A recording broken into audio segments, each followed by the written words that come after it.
পারিনি রে মা।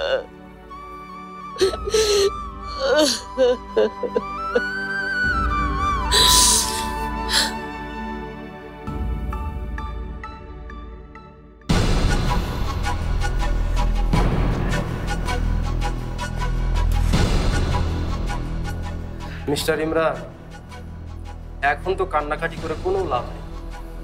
আপনার চুরি করার আগে সেটা ভাবা উচিত ছিল। আজ তো কোর্টে চালান দেওয়ার সময়ও শেষ, আর কালকেও সরকারি ছুটি।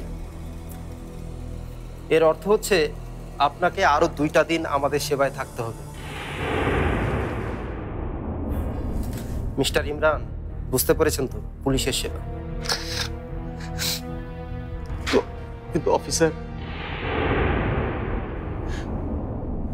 আমার ওয়াইফ তো বললো যে 24 ঘন্টার মধ্যে টাকাটা সে জোগাড় করে দেবে।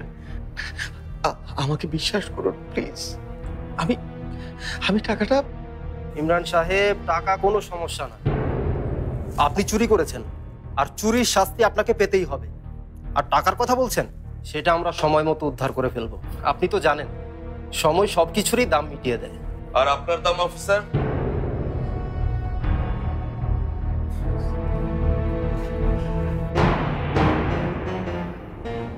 আপনি ইমরানের কত দাম দেবেন? আই মিন, কত টাকা পেলে আপনারা ইমরানকে ছেড়ে দেবেন? আপনি কি জানেন আপনি কোথায় দাঁড়িয়ে কথা বলছেন? আমি যদি চাই আপনাকে এই মুহূর্তে অ্যারেস্ট করতে পারি। ও, থানায় আসতে আসতে তাহলে এই প্ল্যান করেছেন, টাকা দিয়ে বন্ধুকে ছাড়িয়ে নেবেন, তাই না? কি ভেবেছেন আপনারা? হ্যাঁ, আপনারা মনে করেন পুলিশ একটু উপরি পেলেই অপরাধীকে ছেড়ে দিবে, তাই না? নাটক সিনেমা দেখতে দেখতে আপনাদের ধারণাই পাল্টে গেছে। পুলিশ সম্পর্কে আপনাদের ধারণা পাল্টাতে হবে। আমি আহাত কারো কাছে ঘুষ নেই না, আর কেউ যদি ঘুষ দিতে চায় তার জন্য ঘুষই বরাদ্দ রাখি।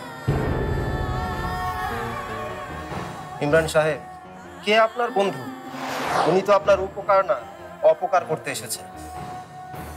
আর হ্যাঁ, একটা কথা আপনাকে পরিষ্কার বলে দিচ্ছি, সিসিটিভি ফুটেজে আমি সবকিছু দেখেছি। আপনাকে মুক্ত করতে পারে এমন কোনো শক্তি পৃথিবীতে নেই।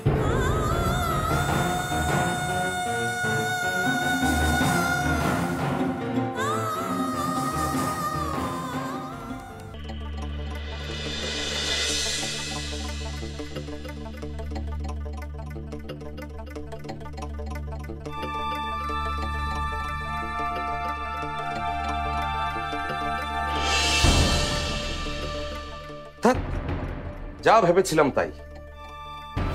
টাকা ফেরত দেবার কথা শুনে ব্রোকার তো ফোন বন্ধ করে রেখেছে। আর এসব ক্ষেত্রে তার নিজেরও কিছু করার থাকে না। তার পার্সেন্টেজটা সে বুঝে নিয়ে মালিককে পুরো টাকাটা দিয়ে দেয়। না, সময় যত যাচ্ছে বিষয়টা ততই জটিল হয়ে উঠছে।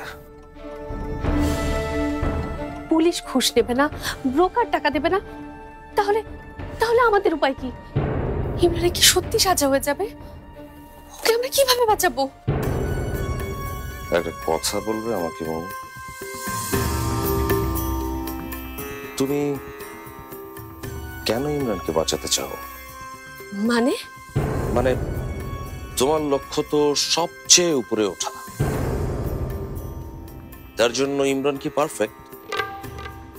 মানে ইমরানের মতো উর্থলেস একটা ছেলের বউ হিসেবে তুমি কি তোমার কাঙ্ক্ষিত লক্ষ্যে পৌঁছতে পারবে?